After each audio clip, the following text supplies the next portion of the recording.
এই হচ্ছে পেছনে আমার হাজারদুয়ারি প্যালেস। আর এখানে রবিবারের দিন আজকে হাজারো মানুষের সমাগম হয়েছে, যেমন দেখতে পাচ্ছ। জগৎ সেটের বাড়ি ঘুরে দেখলাম, পুরো বাড়িটাই বেশ সুন্দর। টোটাল বাড়িটাকে মিউজিয়ামে কনভার্ট করা হয়েছে এখন। 51 সতীপীঠের এক অন্যতম সতীপীঠ মা কীটেশ্বরীর মন্দিরে, যেটা এই মুর্শিদাবাদেই অবস্থিত। ভোর 4টা, স্টেশনের ওয়েটিং রুমে বাকি রাত কাটানো, আর ঠিক তারপর থেকেই শুরু একটা নবাবী গল্প। এই ভ্লগে আমি তোমাদের দেখাবো হাজারদুয়ারি প্যালেসের হাজার দরজা, নবাবদের সমাধি, মির্জাফর পরিবারের 1100 কবরস্থান, রঘুনাথজির মন্দিরের 8 কুইন্টালের রূপোর রথ, আর নদী পেরিয়ে ভাগীরথীর অন্য পারে লুকিয়ে থাকা ইতিহাস। হ্যাঁ, এই ভিডিওটা হয়তো একটু লম্বা হতে পারে, কিন্তু আমি তোমাদের এটুকু অ্যাসিওরেন্স দিতে পারি, এই ভিডিওটা যদি কমপ্লিটলি দেখো তাহলে মুর্শিদাবাদ ট্যুরের A to Z খুঁটিনাটি সবটাই জেনে যাবে। এই ভ্লগটা আমি দুটো সেগমেন্টে ভাগ করেছি। ফার্স্ট সেগমেন্ট ফর দোজ যারা সকালে এসে মুর্শিদাবাদের কিছু নামকরা জায়গা দেখে সন্ধ্যের মধ্যে বাড়ি ফিরে যেতে চাও, আর সেকেন্ড সেগমেন্ট ফর দোজ যারা একদিন স্টে করে পুরো মুর্শিদাবাদকে সময় নিয়ে এক্সপ্লোর করতে চাও। ধৈর্য সহকারে পুরো ভিডিওটা দেখার অনুরোধ রইল, কারণ এটা শুধু একটা ট্যুর না, এটা বাংলার ইতিহাসের বিশ্বাস আর বিশ্বাসঘাতকতার গল্প। চলো তাহলে শুরু করি আজকের সফর মুর্শিদাবাদ।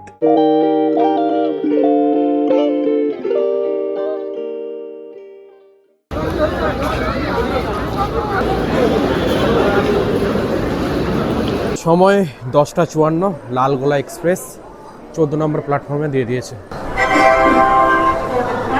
14 নম্বর প্ল্যাটফর্মে আমরা ঢুকছি, অ্যান্ড লালগোলা এক্সপ্রেস দিয়ে দিয়েছে স্টেশনে। আজ 23 জানুয়ারি 2026, another weekend starting another trip. এখন রাত্রি 11:10 চলেছি মুর্শিদাবাদের দিকে। এখন রয়েছি শিয়ালদা স্টেশনে 14 নম্বর প্ল্যাটফর্মে। শুরু করছি আরও একটা সফর শিয়ালদা থেকে মুর্শিদাবাদ। আর আজ আমরা যাত্রা করছি 53-181 শিয়ালদা লালগোলা প্যাসেঞ্জারে। আর আমার সিট রয়েছে স্লিপার 2 মানে S2 কম্পার্টমেন্টে। এই লালগোলা প্যাসেঞ্জার ছাড়াও বেশ কয়েকটা পপুলার ট্রেনের টাইমিংস আর নাম্বার আমি স্ক্রিনে অ্যাড করে দিচ্ছি, তোমাদের সুবিধে মতো ট্রেন বেছে নিতে পারো। তবে যারা একদিনের জন্য মুর্শিদাবাদ আসছো তারা এমন একটা ট্রেন প্রেফার করো যেটা তোমাকে একদম সকাল সকাল নামিয়ে দেবে মুর্শিদাবাদে। 11:31, পারফেক্ট টাইমে পরে ট্রেন স্টেশন থেকে ছেড়ে দিল।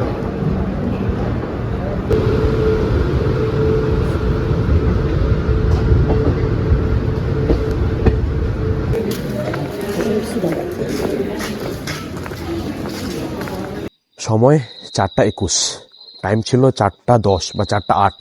তো নির্ধারিত টাইম থেকে 10 মিনিট লেটে লালগোলা প্যাসেঞ্জার আমাদের নামিয়ে দিল মুর্শিদাবাদ জাংশনে। তো কিছুটা টাইম ওয়েটিং রুমে বসেই কাটাতে হবে। ভোরের আলো ফোটার পর তারপর হোটেল বুক করা রয়েছে, তো চলে যাব হোটেলে। তো অ্যাকচুয়ালি প্ল্যাটফর্ম খালি খালি রয়েছে, খুব বেশি লোক নেই। যারাও ছিল ট্রেনে তারা সামনে এগিয়ে গেছে। আমি অ্যাকচুয়ালি ট্রেনে ঘুমিয়ে গেছিলাম, তো তাই ট্রেন থেকে নামতেও একটু দেরি হয়েছে। তো এই নেমেছি, যাবো এবার ওয়েটিং রুমে একটু বসবো, তারপর গাড়ি বুক করে কিছু একটা চলে যাব হোটেলে।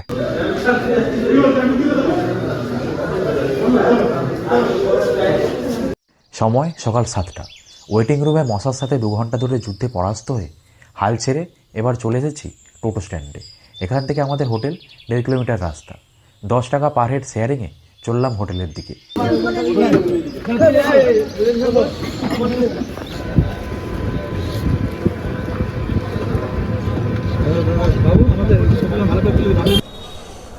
তো চলে এসেছি আমরা আমাদের হোটেলের সামনে। এই হোটেল সাগনিক অ্যান্ড রেস্টুরেন্টে আমাদের রুম বুক করা রয়েছে। তো চলো রুমে যাই, তারপর রুম ট্যুর তোমাদেরকে দিচ্ছি, রুমটা ঘুরে দেখাচ্ছি। তো চলে এসেছি রুমে। এই 403 নম্বর রুম আমাদের রয়েছে, নন এসি রুমে নিয়েছি। এই এরকম একটা ছোটো মতোই রুম, একটা বেড, দুজনের শোয়ার মতো, আই থিঙ্ক ঠিকঠাক। এখানে একটা উইন্ডো, নন এসি রুম তাই এসির পয়েন্ট আছে বাট এসি নেই। এখানে ফ্যান, এখানে চেয়ার, টিভি একটা, কোন আমলের টিভি জানি না। এখানে একটা মিরার, আর এই সাইডে রয়েছে বাথরুম বা ওয়াশরুম। এখানে একটা মিরার, একটা বেসিন, কোমোড, শাওয়ার, আর রয়েছে geyser. A few inches later. So hello from Murshidabad. Hotel check in করে ফ্রেশ হয়ে জামাকাপড় চেঞ্জ করে চলে এসেছি নবাবের শহর মুর্শিদাবাদ ঘুরতে। আর প্রথমেই এসে গেছি মুর্শিদাবাদের শান হাজারদুয়ারি। কেটে নিয়েছি টিকিট, 25 টাকা পার পার্সন টিকিট নিল।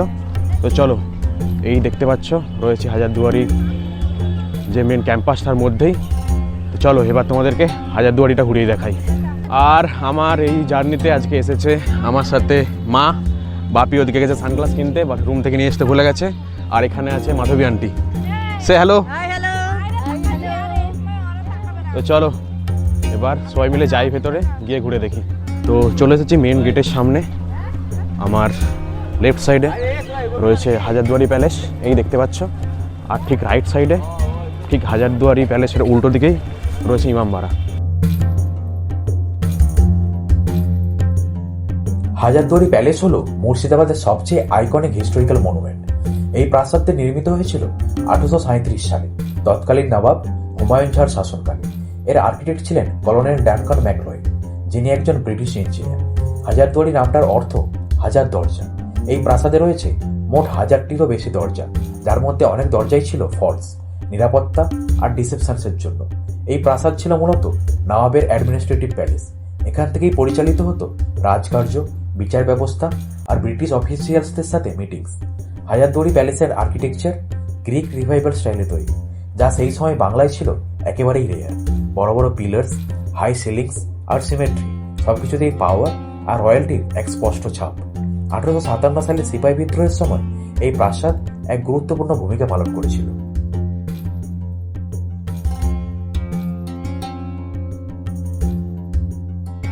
আজ 25 জানুয়ারি, রবিবারের দিন। এখন রয়েছি হাজারদুয়ারি প্যালেসে। আর এই হচ্ছে পেছনে আমার হাজারদুয়ারি প্যালেস। আর এখানে রবিবারের দিন আজকে হাজারো মানুষের সমাগম হয়েছে, যেমন দেখতে পাচ্ছ। চারধারে মানুষ গিজগিজ করছে। আমি জাস্ট হাজারদুয়ারি প্যালেসের ভেতরে মিউজিয়াম থেকে বেরিয়ে এলাম। এবার তোমাদেরকে বলি মিউজিয়ামটার ব্যাপারে। 1 থেকে 2 ঘন্টা বা 1.5 ঘন্টা টাইম নিয়ে মিউজিয়ামটার ভেতরে যেও অনেক কিছু দেখার মতো রয়েছে।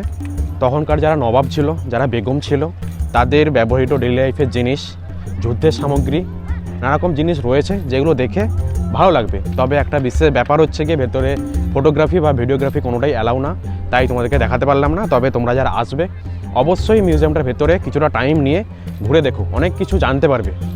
তখনকার নবাবদের ব্যবহৃত ঘোড়ার গাড়ি, বেগমদের ব্যবহৃত পালকি থেকে শুরু করে নানারকম যুদ্ধের সামগ্রী, ডেইলি লাইফের ব্যবহৃত জিনিসপত্র লাইক খাওয়া দাওয়ার বাসন, সাথে রয়েছে রানীদের ব্যবহৃত রূপোর ড্রেসিং টেবিল, আয়না লাগানো, সেটাও রয়েছে। কয়েক কুইন্টাল রূপো দিয়ে তৈরি মেবি। আরও নানারকম জিনিস রয়েছে, আসবাবপত্র, ইউটেন্সিলস যেটাকে বাসনপত্র যেগুলোকে বলে, সেইগুলো রূপোর তৈরি নির্মিত বাসনপত্র রয়েছে, যেগুলো তখনকার বেগম আর নবাব, বারবার রাজা রানী বলছি, I know different keywords there between raja and nawabs. হিন্দুদের রাজা বলা হতো, মানে হিন্দু রাজা বলা হতো, আর মুসলমান রিলিজিয়ান থেকে যারা, তাদেরকে নবাব বলা হতো। আরও ডিফারেন্স কিওয়ার্ডস কিছু রয়েছে, আমি সেই সব এখন যাচ্ছি না। আচ্ছা, আর একটা জিনিস যেটা না বললেই নয়, সেটা হলো আমরা যে কোনো মিউজিয়ামে গেলে এই যুদ্ধের টুকটাক সামগ্রী লাইক কামান, বন্দুক, তরোয়াল, এগুলো দেখতেই পাই। বাট যেটা দেখতে পাই না সেগুলো হলো এখানে রয়েছে রৌপ্য তৈরি, মানে রূপার নির্মিত হাওদা আর আমরি। এবার বলি হাওদা কি আর আমরি কি। হাওদা হলো সেই জিনিসটা যেটা হাতির পিঠে বা উটের পিঠে বা ঘোড়ার পিঠে রূপো দিয়ে নির্মিত একটা বসার জায়গা বিশেষ, মানে গদি থাকে প্লাস তার সাইড দিয়ে রূপো দিয়ে নির্মিত কাঠামো। আর রয়েছে আমরি হলো সেই জিনিসটা যেটা হাতির পিঠে ওই হাওদামে নির্মিতই, বাট তার উপর ছাদ করা থাকে, মানে উপরে একটা ছাদ বিশেষ করা থাকে, সেটা হচ্ছে আমরি। আর হাওদাতে হচ্ছে গিয়ে ওপরে কোনো ছাদ থাকে না, ওপরে কোনো কভার থাকে না। আর এই যে বিশালাকার কামানটি দেখছো, এটিকে বাচ্চাওয়ালি কামান বা তোপ বলা হয়। জানা যায় 1647 খ্রিস্টাব্দে ঢাকার বিখ্যাত জনার্দন কর্মকার এটি তৈরি করেন। জাহানকোষা কামানও তিনিই তৈরি করেছেন। বিশাল এই বাচ্চাওয়ালি কামান 18 ফুট লম্বা, চওড়ায় 22 ইঞ্চ আর প্রায় 7657 কিলোগ্রাম ভারী। এই কামান দাগার জন্য প্রয়োজন হতো 1800 মশলা বারুদ। তবে কামানটির নাম বাচ্চাওয়ালি কিভাবে এলো, এই নিয়ে একটা গল্প লোকমুখে প্রচলিত রয়েছে। শোনা যায় যে এই কামানটি মাত্র একবার নিক্ষেপ করা হয়েছিল, এবং যখন এটা করা হয়েছিল চারপাশে 10 মাইল এলাকা জুড়ে এক বিশাল বিস্ফোরকের শব্দ তৈরি হয়েছিল। আর এই শব্দে শহরের বেশিরভাগ গর্ভবতী মহিলারই গর্ভপাত হয়। আর সেই থেকেই এই কামানটির নাম হয় বাচ্চাওয়ালি কামান বা বাচ্চাওয়ালি তোপ।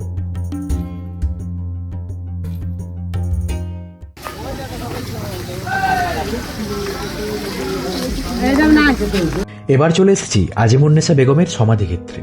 আজিমুন্নেসা বেগম ছিলেন মুর্শিদকুলি খানের একমাত্র কন্যা এবং মুর্শিদাবাদের দ্বিতীয় নবাব সুজাউদ্দিনের স্ত্রী। মসজিদের পূর্ব প্রবেশদ্বারে এমবেডেড করা একটি শিলালিপির স্লাব অনুসারে এটি বেগম দ্বারা নির্মিত হয়েছিল। তিনি 1734 সালে মারা যান। তার বাবার মতো তাকেও তার মসজিদের প্রবেশদ্বারের কাছেই সমাহিত করা হয়। তবে এই আজিমুন্নেসা বেগমের সাথে এক গা শিউরে ওঠা ইতিহাস জড়িয়ে রয়েছে। লোককথা অনুযায়ী আজিমুন্নেসা বেগম এক কঠিন ব্যাধিতে আক্রান্ত হন। কবিরাজ বা হাকিম পরামর্শ দেন সুস্থ হতে হলে তাকে প্রতিদিন একটি জীবন্ত শিশুর কলিজা খেতে হবে। এই অদ্ভুত চিকিৎসায় তিনি সুস্থ হয়ে ওঠেন, কিন্তু কলিজা খাওয়ার নেশা তাকে পেয়ে বসে। সুস্থ হওয়ার পরেও তিনি শিশুদের কলিজা খাওয়া জারি রাখেন এবং এর ফলে বহু নগরবাসী প্রাণনাশ হয়। চলো এবার তোমাদেরকে সেই সমাধি সামনে থেকে দেখাই।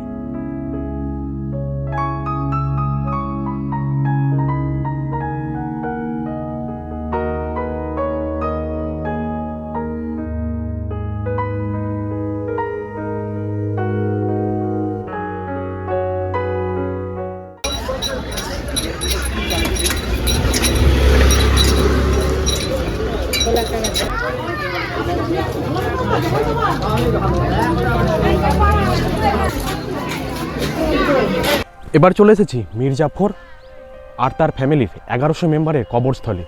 রয়েছি এই সিমেট্রি বা কবরস্থলের মধ্যে। এই যে দেখতে পাচ্ছ, ক্যান ইউ ইমাজিন 1100 ফ্যামিলি মেম্বারের 1100 সদস্যের কবর এই একই জায়গাতে রয়েছে। এই জায়গাটা মুর্শিদাবাদের ইতিহাসের সবচেয়ে বিতর্কিত অধ্যায়গুলোর মধ্যে একটি। মীর জাফর আলী খান বাংলার নবাব ছিলেন 1757 থেকে 1760 সাল পর্যন্ত।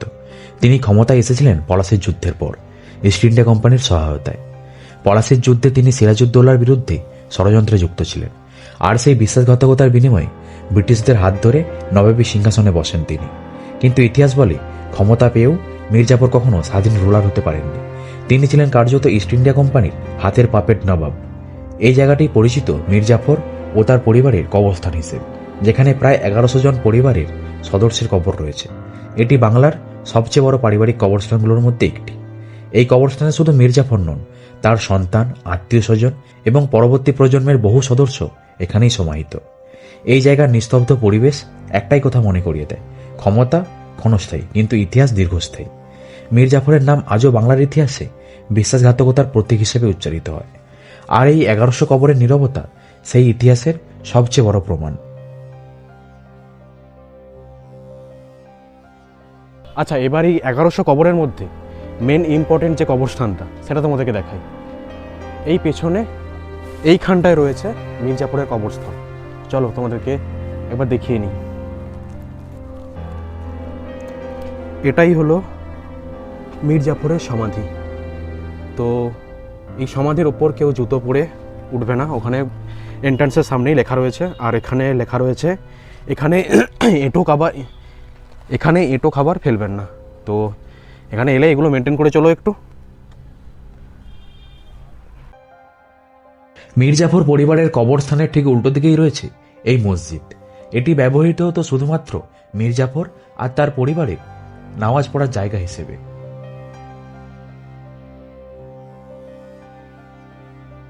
এবার চলে এলাম মীর জাফরের বাসস্থান, যেখানে মীর জাফর তার পরিবার নিয়ে বসবাস করতেন।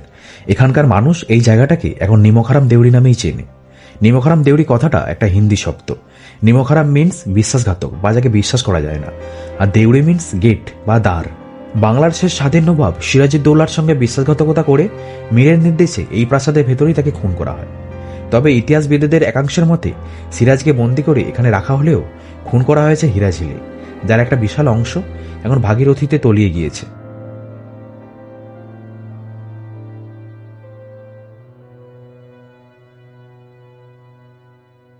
এবার চলে এসেছি রঘুনাথজির মন্দির। এটাকে অনেকে নসিপুর আখড়া নামেও চেনে। এটি ভাগীরথী নদীর পূর্ব তীরে নসিপুর রাজবাড়ির কাছেই অবস্থিত দেবী সিংহের তৈরি এক ঐতিহাসিক স্থান। এটি মূলত রঘুনাথ মন্দিরের জন্য পরিচিত এবং এখানে ঝুলন যাত্রা ও রথযাত্রার মতো উৎসব পালিত হয়। এখনও রয়েছে শ্রী শ্রী রঘুনাথজি মন্দিরের ভেতরে, আর এর ভেতরে রয়েছে একটা খুব সুন্দর জিনিস, দেখাই তোমাদের। আসো, এই দেখো পেছনে দেখতে পাচ্ছ রথ, 8 কুইন্টাল রূপোর রথ। এখন যে হারে রূপোর দামের স্পাইক দিচ্ছে, সেই টাইমে দাঁড়িয়ে 8 কুইন্টাল রূপোর দাম বুঝতে পারছো কি হতে পারে? এই নসিপুর আখড়ার মোট 5টি রথ পরিক্রমা করে, 2টো কাঠের দুটো পেতলের ও একটি রূপোর। নবাবী আমলে হাতির পিঠে রূপোর রথে করে জগন্নাথ দেব যেতেন মাসির বাড়ি, অর্থাৎ জগৎ শেঠের বাড়ি। সেসবই আজ ইতিহাস। এখন বসে রয়েছি শ্রী রঘুনাথজি টেম্পলে। তো এর মধ্যে রয়েছে পিতলের রথ, আর রয়েছে 8 কুইন্টাল রূপোর রথ, আর রয়েছে একটা মিউজিয়াম, সেই একই নানারকম যুদ্ধের সামগ্রী আর তখনকার নবাবদের ব্যবহৃত জিনিসপত্র ভেতরে রয়েছে। আর এখানে রয়েছে সোনার ঠাকুর আর মন্দিরের উপর গেট। আর মধ্যাহ্নকালীন টাইমে এখন ঠাকুরকে ভোগ দেখানো হচ্ছে, তাই মন্দিরের গেট বন্ধ রয়েছে, তাই সেই জন্য ওয়েট করছি। তো মন্দিরের গেট খুললে তারপর তোমাদেরকে দেখানোর চেষ্টা করছি। আর এখানে ঢোকার টিকিট রয়েছে 20 টাকা পার পার্সন। এই যে টিকিট কেটে ঢুকেছি। আর তোমাদেরকে এর আগেই দেখালাম 8 কুইন্টাল রূপোর রথ আর পিতলের রথ। তো মন্দির খুললে তোমাদেরকে ঠাকুরের দর্শনটা করাচ্ছি।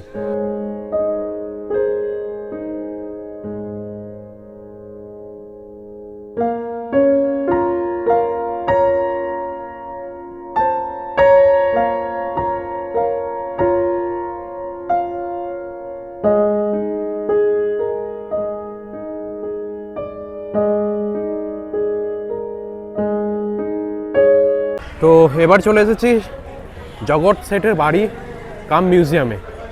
তো চলো ভেতরে যাই, গিয়ে তোমাদেরকে ঘুরে দেখাচ্ছি। তবে এখানে টিকিট রয়েছে 30 টাকা পার পার্সন। এই যে এখানে টিকিট কাউন্টার। তো টিকিট কেটে নিয়েছি, যাচ্ছি এবার জগৎ শেঠের বাড়ি কাম মিউজিয়ামের মধ্যে। এই যে 30 টাকা পার পার্সন টিকিট, ভেতরে ভিডিওগ্রাফি নট অ্যালাউড। এই বাড়িটা ছিল তখনকার সময়ের মুর্শিদাবাদের সবচেয়ে প্রভাবশালী পরিবার জগৎ শেঠ পরিবারের। জগৎ শেঠ কোনো ব্যক্তির নাম নয়, এটা ছিল একটা টাইটেল বা উপাধি, যার অর্থ বিশ্বের শ্রেষ্ঠ ব্যাংকার।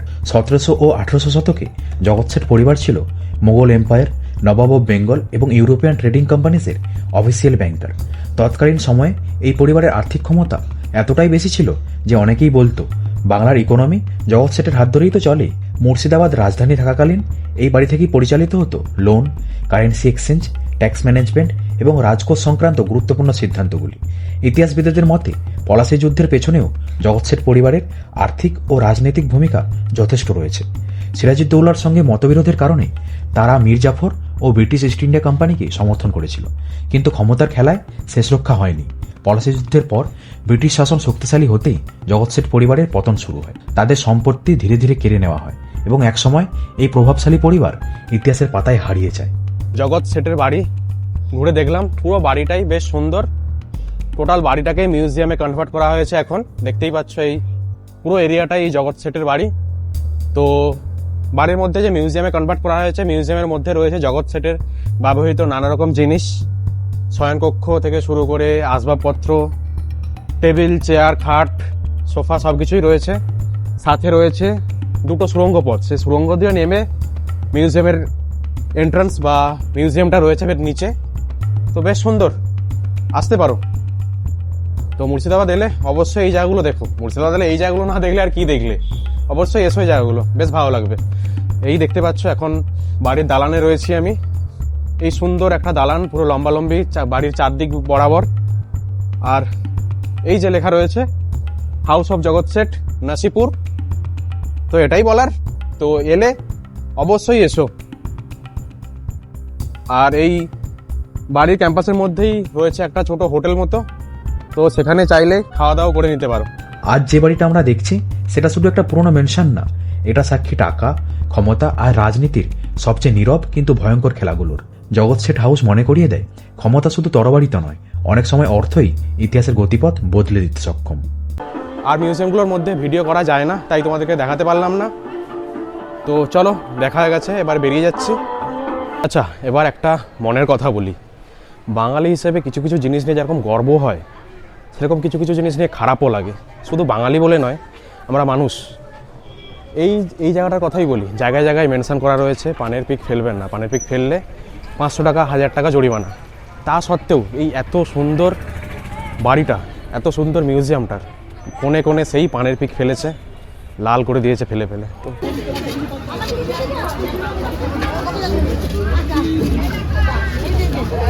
এবার চলে এসেছি মুর্শিদাবাদের আরেক প্রখ্যাত জায়গায়, কাঠগোলা বাগানবাড়ি। রয়েছি কাঠগোলা বাগানবাড়ির মধ্যেই। এই পেছন দিকে দেখতে পাচ্ছ কাঠগোলা বাগানবাড়ির যে মেন বিল্ডিং, সেটা। আর পুরো এরিয়াটাই কভার করে রেখেছে হাজার হাজারো আম গাছে। আর এই কাঠগোলা বাগানবাড়ি নামকরণ হওয়ার একটা কারণ, সেটা হচ্ছে এই এরিয়ায় আগে কাঠগোলাপের চাষ হতো। সেই জায়গা থেকে এই জায়গাটার নাম পড়ে যায় কাঠগোলাপ বাগানবাড়ি, সেখান থেকে হয়েছে কাঠগোলাপ। তো এখনও কিছু তার মধ্যে থেকে গোলাপ বাগান রয়েছে, তো গোলাপ বাগানটা তোমাদেরকে ঘুরে অবশ্যই দেখাবো।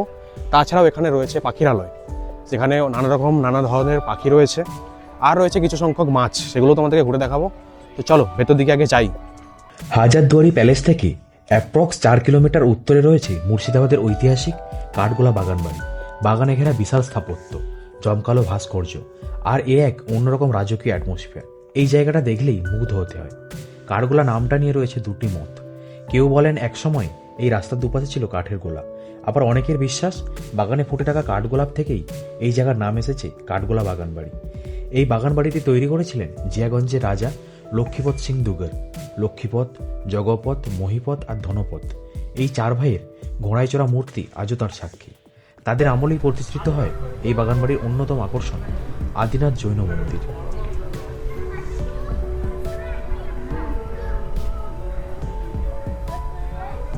আর এই কাঠগোলা বাগানবাড়িতে এসে এরকম বোট রাইডের এক্সপিরিয়েন্সও নিতে পারো। টিকিট প্রাইস 25 টাকা পার পার্সন। তো এই পরীক্ষা মতো একটা করা রয়েছে এই বাগানের কিছুটা অংশ জুড়ে, তো এদিক দিয়ে বোটিং করে এরিয়াটা ঘুরে দেখতে পারো। যারা গাড়ি ভালোবাসো, অটোমোবিল ভালোবাসো, তাদের জন্য রয়েছে এখানে একটা চমক। সেই প্রখ্যাত আমেরিকান কোম্পানি স্টুডবেকার, যারা বিখ্যাত ছিল তাদের ওয়াগন আর বাগি নির্মাণের জন্য, তারা পরবর্তীকালে কয়েকটা বিখ্যাত মডেলের গাড়ি নির্মাণ করে। তো তাদের মধ্যে থেকেই 1937-এর একটা মডেল গাড়ি এখানে রয়েছে। চলো তোমাদেরকে দেখাচ্ছি। তখনকার দিনের মানে 1937 সালের 221 কিউবিক ইঞ্চ ইনলাইন 6 ইঞ্জিন, মানে বুঝতে পারছো? Just look at it. Studebaker কি রয়্যাল দেখতে।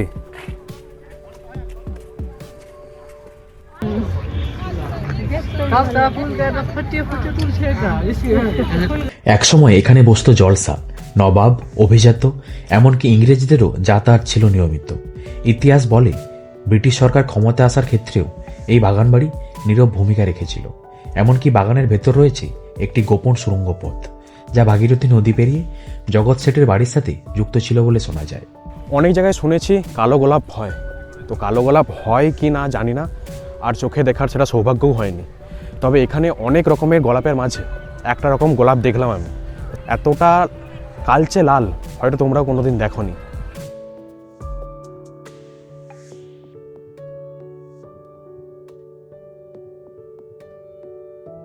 এই কাঠগোলা বাগানবাড়িতে ঢোকার টিকিট রয়েছে। টিকিট প্রাইস 40 টাকা পার পার্সন। এই যে টিকিট 40 টাকা।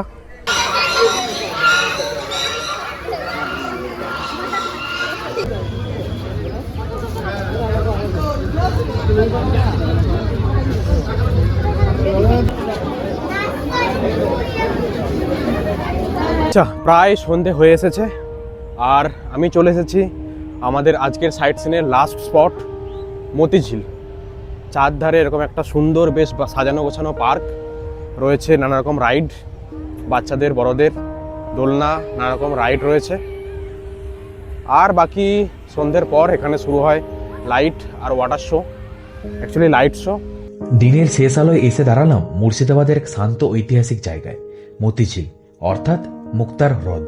শত শত বছর আগে ঘূর্ণায়মান ভাগীরথী নদী ভেঙে তৈরি করেছিল কয়েকটি ছোট হ্রদ, তারই এক নীরব সাক্ষী এই মতিঝিল। পলাশী যুদ্ধেরও বহু আগে এটা ছিল নবাব নওয়াজিস মোহাম্মদ খানের আনন্দ উদ্যান। কথিত আছে এই হ্রদেই একসময় জন্মাতো মুক্তা, সেখান থেকেই নাম মতিঝিল। আজ মতিঝিল একটা সুন্দর পরিবেশ বান্ধব হেরিটেজ পার্ক, সবুজ বাগান, শান্ত জলাশয় আর পাখির কলকাকলিতে ভরা।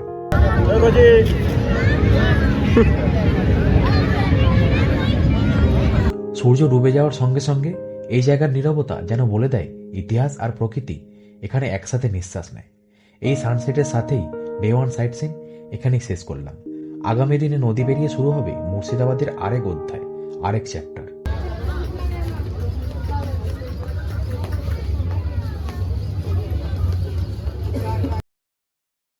আচ্ছা, good morning. Day 2 in Murshidabad.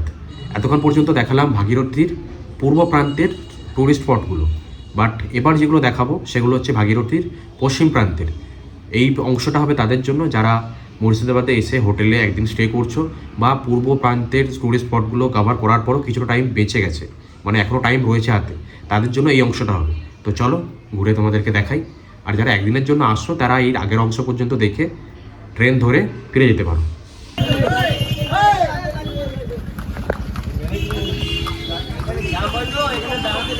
সকালে নরম আলোয় মুর্শিদাবাদ ফেরিঘাট থেকে নদী পেরিয়ে আজকের যাত্রা ভাগীরথীর পশ্চিম তীরের কয়েকটা বিখ্যাত জায়গা দর্শন। আর এই মুর্শিদাবাদে যাতায়াতের জন্য রয়েছে ঘোড়ায় টানা টাঙ্গা। এটা একটা আলাদাই এক্সপিরিয়েন্স। তবে সবচেয়ে ইজি অপশন হলো টোটো। আর এই টোটোর জনপ্রতি ভাড়া পড়ে 100 থেকে 150 টাকা, আর রিজার্ভ করলে সেক্ষেত্রে ভাড়া পড়ে 450 থেকে 500 টাকা। আচ্ছা, এই ভাড়াটা কিন্তু সারাদিনের জন্য অ্যাপ্লিকেবল, কোনো টাইম বাউন্ড নেই।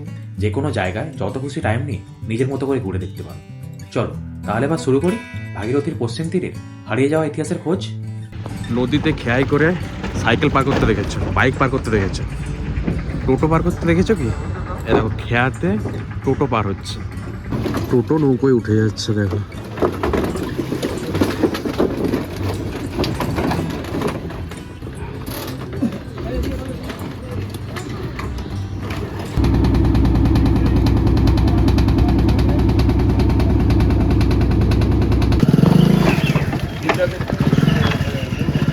এখন চলে এসেছি Roshnibagh, means light of garden. রোশনি মিন্স আলো, আর বাগ মিন্স বাগান।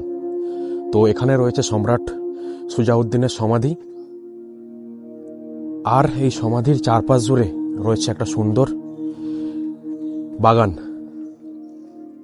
তো চলো তোমাদেরকে ঘুরে দেখাই রোশনীবাগ, আলোর বাগান, লাইটস অফ গার্ডেন। ভাগীরথী নদীর পশ্চিম তীরে নীরব আর সবুজে ঘেরা এক জায়গা এই রোশনীবাগ। এই জায়গাটির নাম জড়িয়ে আছে বাংলার এক প্রভাবশালী নবাব সুজাউদ্দিন মোহাম্মদ খানের সঙ্গে। 1800 শতকে রোশনীবাগ ছিল তার বসবাসের জায়গা এবং পরবর্তীতে এখানে নির্মিত হয় তার সমাধি। একসময় এই এলাকা বাগান, জলাশয় আর নবাবী স্থাপত্যে ঘেরা ছিল। আজ সেই জৌলুস হারালেও ইতিহাসের ছাপ এখনো রয়ে গেছে। রোশনীবাগ মনে করিয়ে দেয় মুর্শিদাবাদের ইতিহাস শুধু প্রাসাদ আর ক্ষমতার গল্প নয়, বরং নিঃশব্দে হারিয়ে যাওয়া একটা সময়ের স্মৃতি।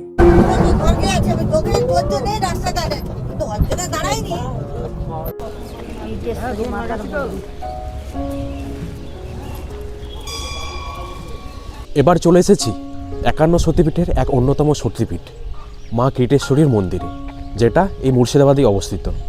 আর রয়েছে এখন আমি মা কীটেশ্বরী মন্দিরের সামনে একটা গ্রাউন্ড মতো রয়েছে। সেই গ্রাউন্ডের সামনে গোটা পৌষ মাস জুড়ে, পৌষ মাসের 1 তারিখ থেকে পৌষ মাস শেষ পর্যন্ত চলে এখানে মেলা, পৌষ সংক্রান্তির যে মেলা হয় সেই মেলা। তো আমি এসেছি আজ মাঘ মাসের মেবি 8 তারিখ বা 10 তারিখ। তো জাস্ট মেলা শেষ হয়েছে, তাই গ্রাউন্ডের অবস্থা এরকম নোংরা হয়ে রয়েছে। তো বাকি টাইম আই থিঙ্ক পরিষ্কারই থাকে, কারণ মন্দির এরিয়া পরিষ্কার থাকারই কথা। তো এখন দেখতে পাচ্ছ এই পেছনে মা কীটেশ্বরীর মন্দির রয়েছে।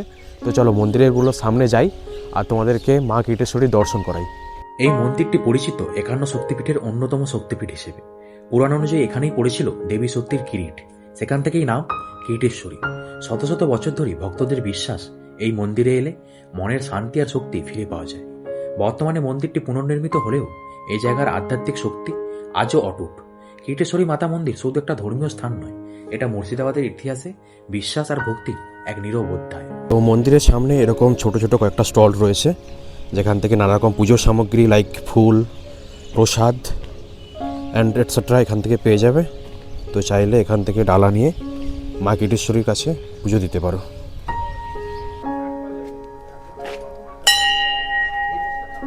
এবার চলে এসেছি কীটেশ্বরী মায়ের গুপ্ত মন্দিরে।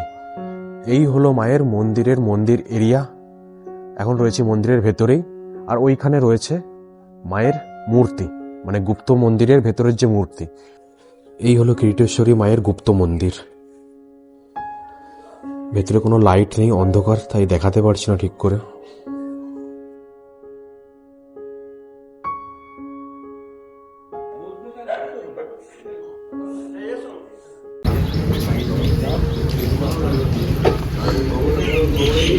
এখন চলে এসেছি খোশবাগ। এই হচ্ছে মেন এরিয়া। সামনে জুতো খুলে রেখে উঠতে হয়, আর এখান থেকে চাইলে তোমরা গাইড পেয়ে যেতে পারো, মানে গাইড নিতে পারো। খোশবাগ শব্দের অর্থ সুখের বাগান।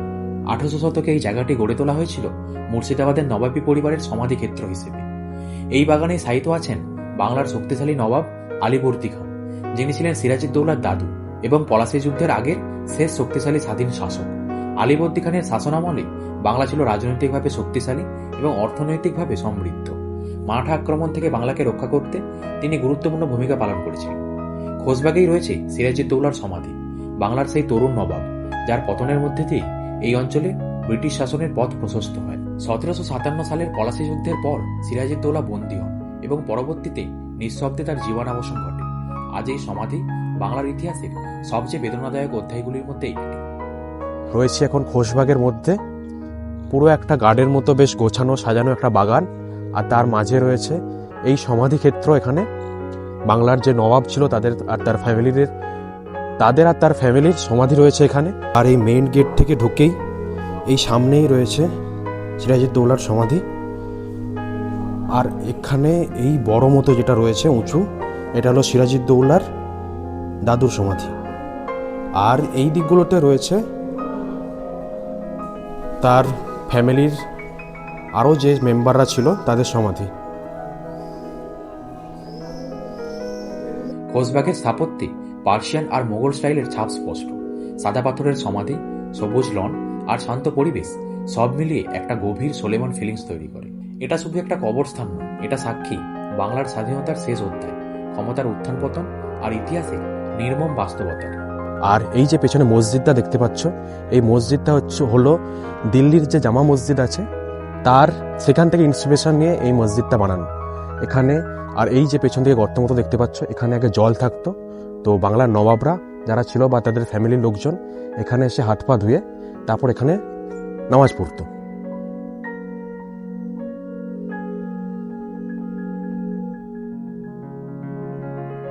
দুটো দিন ধরে ঘুরে দেখা একটা শহর, আর এই শহরের প্রতিটা কোণে কোণে লুকিয়ে থাকা ইতিহাস। এটা শুধু সাইট সিন নয়, এটা ছিল ক্ষমতা, বিশ্বাস আর বিশ্বাসঘাতকতার গল্প, যা আজও এই শহরের দেওয়ালে দেওয়ালে লেখা। যদি এই জার্নি তোমাদের ভালো লেগে থাকে তাহলে লাইক অ্যান্ড সাবস্ক্রাইব করতে ভুলো না। আর ভিডিওটা কেমন লাগলো কমেন্টে অবশ্যই লিখে জানিও। আজকের মতো ভিডিওটা এখানেই শেষ করছি। দেখা হবে আবারও নতুন কোনো জায়গার নতুন কোনো গল্প নিয়ে। Till then, stay healthy, keep travelling. ওহে কি করিলে বল পাইব তোমারে রাখিব আখিতে আখিতে। ওহে কি করিলে বল পাইব তোমারে রাখিব